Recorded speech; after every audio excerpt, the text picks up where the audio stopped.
Isang video ang pinagay po sa ABS-CBN News kung saan pinapakita ang mga pangyayari bago ang barilan sa pagitan ng mga pulis Bacoor at kampo ni Cavite Congressman Plaridel Abaya noong araw ng halalan. Patay sa insidente ang isang retired colonel at isa pang bodyguard ng congressman. Nagbabandila si Anthony Taberna, exclusive. Patay ang Chief of Staff ni dating Congressman Plaridel Abaya, si retired Colonel Arnulfo Obillos at isang security escort matapos makabarilan ng mga pulis sa Bacoor, Cavite nung halalan. Sugatan naman ang isang pulis Bacoor at tila nagmamakaawa pa ang isa na wag siyang barilin dahil malubana ang tama niya. Kinilala siyang si Neil Obillos. Sa bersyon ng kampo ni Abaya, pinaputukan sila ng mga pulis ng walang kalaban-laban. Bagay na itinanggi ng mga pulis Cavite. Isang video ay binigay sa ABS-CBN News ng isang source mula sa PNP Region 4A. Ipinapakita rito ang mga eksena bago mangyari ang putukan. Makikita sa video ang 3 pulis na nakasakay sa jeep na nilapitan ng isang grupo ng mga kalalakihan. Kaya wag mo ako ano yan eh. Pambira ka. Pambira naman kayo. Tatawagin ko nga siyo ko. Tawagan mo.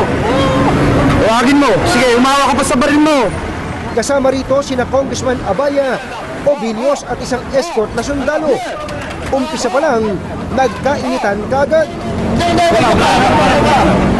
Sa sumunod na tagpo, makikita si Colonel Obillos na nakikipag-agawan ng machine gun sa gunner. Obillosan, sige. Na sinundan nito. Bitawan mo yan! Bitawan mo yan! Bitawan mo yan! Lumabas ang mga kasama nilang pulis at nagsimulang pumwesto.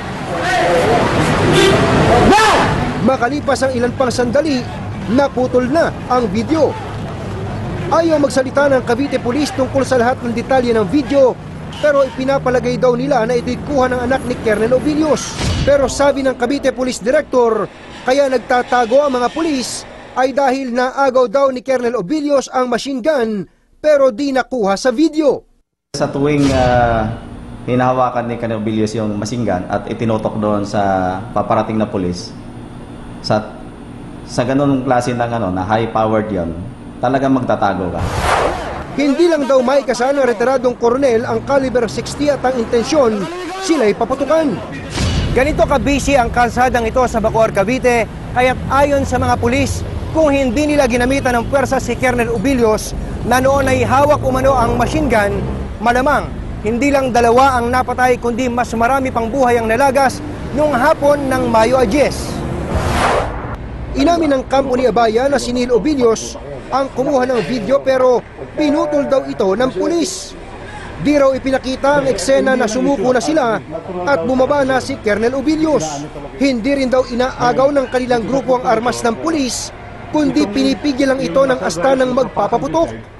Di rin daw sila nagpaputok gaya ng alegasyon ng pulis. Di rin daw totoo na hawak ni Obillos ang machine gun nang barilin ito ng pulis. Ayon sa mga Abaya, patunay daw ang report ng NBI at PNP SOCO, puro galing sa itaas ang bala. Mahigit 50 rin daw ang tama ng security escort. Less than 2 feet away, tutukan. Hindi yung nakapanik sa M60 at binaril na. Pag makikipagbaril lang ka, 1, 2 tama, tumumba ka na, dapat tama na yan. Ito, sabi nga ng isang taga-NBI na tumulong sa amin para dun sa report, parang hindi na tao itong mga bumaril dito, lagpas ng 50 ang tama.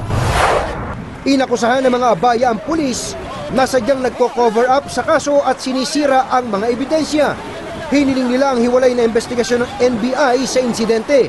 Bukas, kakasuhan nila ang lahat ng 13 pulis na sangkot dito ng multiple murder at frustrated murder.